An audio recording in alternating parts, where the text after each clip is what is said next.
Sometimes, Always, Never, which is the new film starring Bill Nighy. And I first heard that phrase, which is to do with the way that one would button one's jacket. Yes. Top button sometimes, middle button always, lower button never.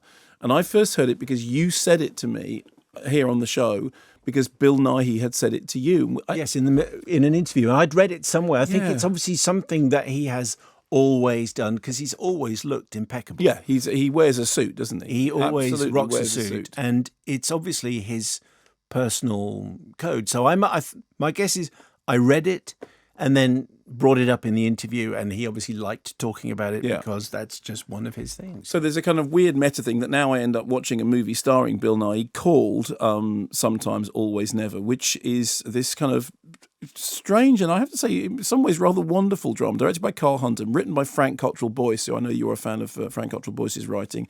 Credits include 24 Hour Party People, Millions, the Danny Boyle movie, which was great and actually somewhat underrated, I think. And that's I'm looking forward to seeing yesterday. And based on so the only thing that Danny Boyle, which he says the only thing he got wrong about that film, because it's all set about the UK adopting the euro. That's right. That's the whole thing that it hangs on. And he said, I was absolutely convinced that we were going to take the euro. That's right. Doesn't that feel like a very, very long time ago? Oh, they should put Millions on television now, shouldn't they? Yeah. Anyway, so He'll be on the show again soon. Hopefully so, yes, if yesterday's coming out. About yesterday. So, the thing about Frank Cottrell Boyce's writing is that he writes dramas that, I mean, they're very different in flavour, but they quite often have a sort of quirky, downbeat reality. But they're always about something more profound. I mean, his real strength is that thing about intertwining a sort of a thread of down to earth comedy, often with elements of tragedy, but also which have a kind of spirituality and absurdity to them. And I've always liked his dramas because they're always about more than what they appear to be about. Okay, so this Bill Nighy stars as this Scrabble-mad Alan, who is the father of two sons. One, Peter, played by Sam Riley, and the other, his brother Michael, who ran away and for whom Alan is now searching.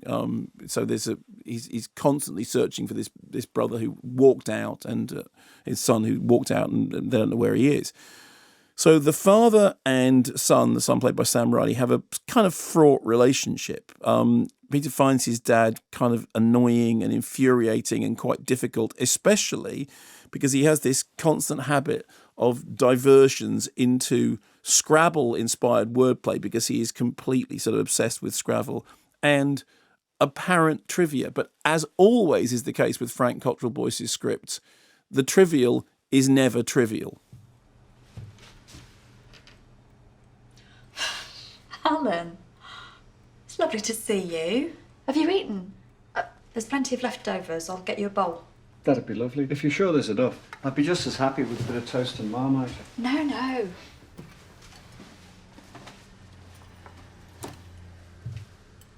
You know you can't take Marmite into Canada. Because Marmite has a secret ingredient.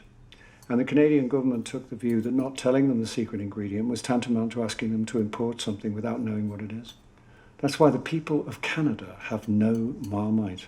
Imagine, the second largest country on earth. More or less 9 million square miles and not one jar of Marmite. How do they survive? Vegemite.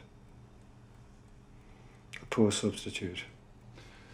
But then, sometimes a poor substitute is all there is. And that's a kind of classic example of a lovely piece of Frank Cottrell Boyce style. I saw you nodding along with the Vegemite as the poor substitute. I mean, I know, it's just a whole different thing. There's Marmite and then there's Vegemite. Yeah, and one is Class A, and the other one is absolutely nowhere. But the key to it is this discussion about sometimes a poor substitute is all we have. And what happens in the conversations that he has with his son is the son says, you're obsessed with Scrabble, but we didn't play Scrabble. We played some kind of knockoff version of it that was cheaper, that was called like Scribble or Scrabble or something and had little cardboard things rather than the proper things. And we didn't have Subbuteo. We had Chad Valley Big League. And so the film constantly returns to this idea of an ideal and then a sort of second best. And actually, this theme is teased out rather beautifully throughout the film about what it means to live in a world of second bests, what it means to live in a world of substitutes, what it means to live in a world when you're not at the center of the spotlight. You're not Subbuteo, you're Chad Valley Big League.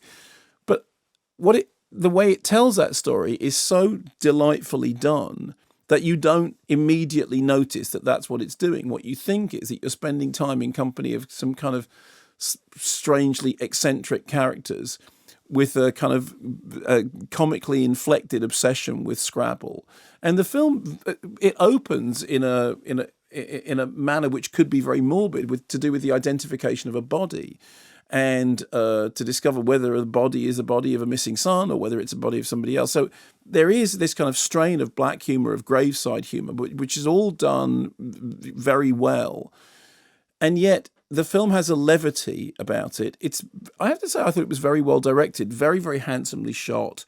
There's a kind of symmetry in the framings of characters within these sort of retro environments, which really mirrors the sort of the locked in world in which the characters are living. The central character, the Bill Nighy character, has become obsessed with playing Scrabble online against somebody who he's met online who plays Scrabble in a certain way, which means something to him.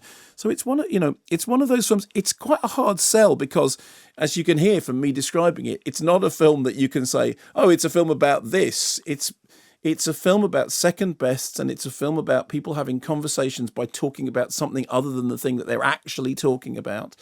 And within the trivia and the minutiae, I thought it was very moving. I thought it was actually strangely gripping because it's got a kind of thriller element in it as well. And although I imagine it's a fairly low budget film, it looks really terrific, and it really moved me. I was really surprised. By how touched I was by it. But then, of course, it's Frank Cottrell Boyce. Of course, I'm going to be affected by it. I think that clip, more than any clip in the last few weeks, I just think just on the basis of that, it's such a beautifully turned phrase, isn't it? It's like watching a master craftsman at work. Yeah. Just that dialogue without knowing anything. All I know is what you've just told me. Yeah. And on the basis of that, you think Marmite, Vegemite, poor substitute. Sometimes we have to put up with it.